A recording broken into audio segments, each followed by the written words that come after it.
Up on Mountain News this morning, a Kentucky senator discusses issues affecting people here in the Commonwealth, and lawmakers talk with experts about Kentucky's supply chain issues caused by the pandemic in order to help keep stock food in the Commonwealth.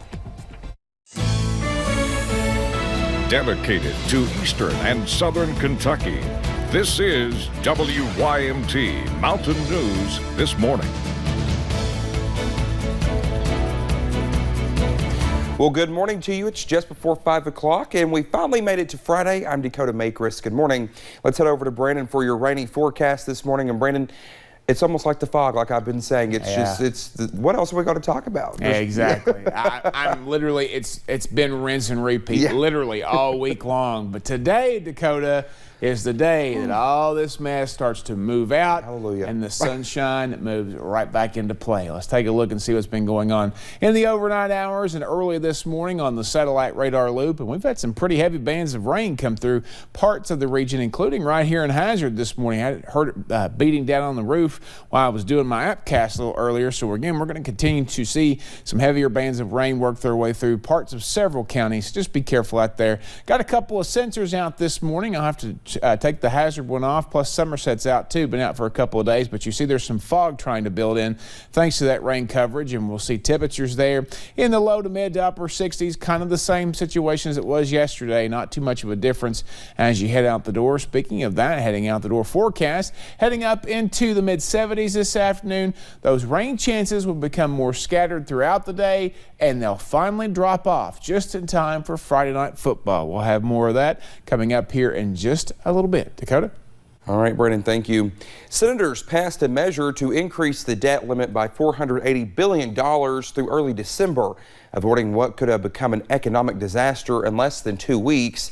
The White House says President Joe Biden will sign the temporary extension, but first it must be approved by the House. Thursday, Senator Rand Paul talked about increasing the debt ceiling and how it could cause inflation to skyrocket.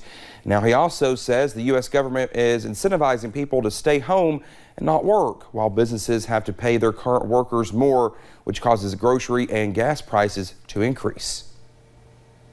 But the shortage of laborers is also caused by the government. The government's paying people more not to work than the market is paying for working right now. And so people, are not stupid. If you pay them a bunch of money not to work, they won't work.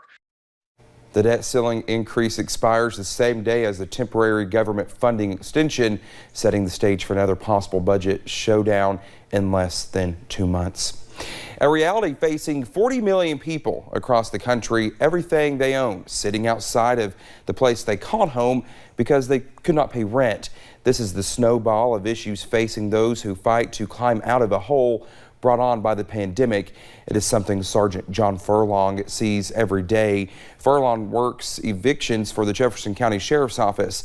He says the job is tough, but once an eviction is court ordered, it's something that must be done.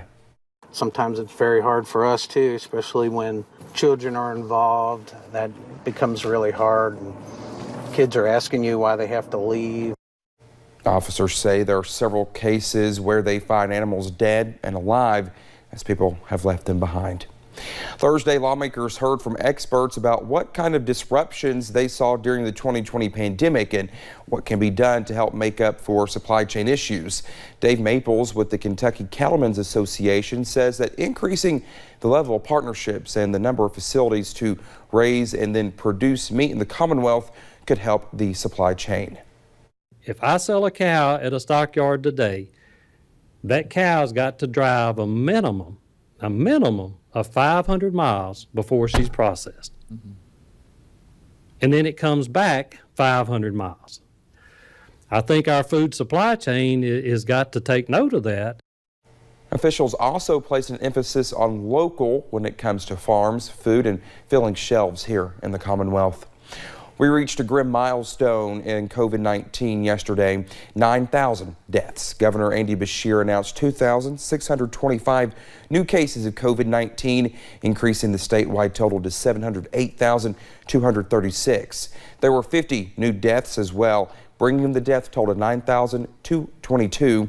The positivity rate is now a little more than 8.5%.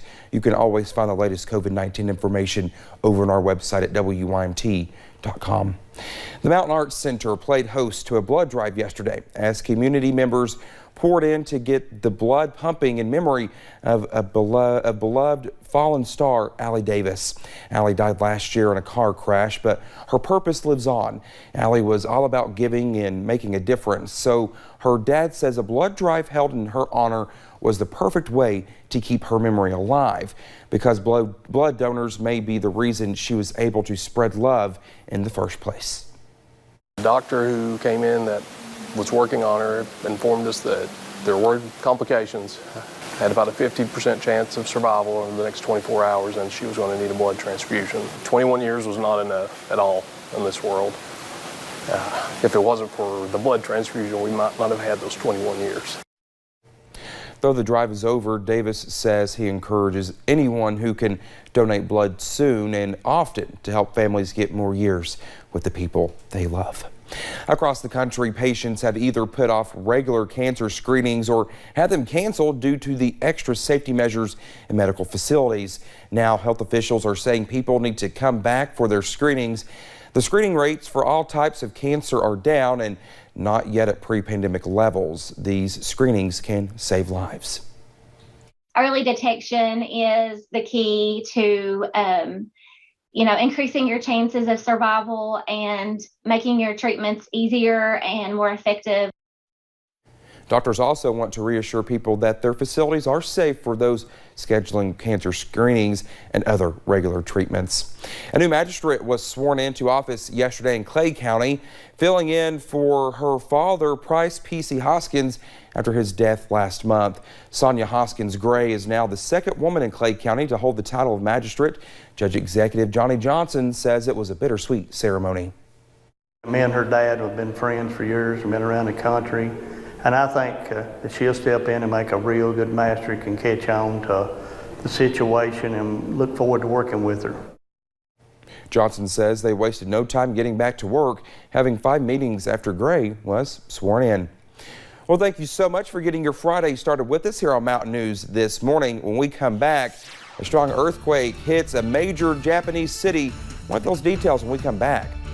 And one more day. That's all we have left on the rain chances before that beautiful weather returns. I'll have the latest forecast in about 3 minutes.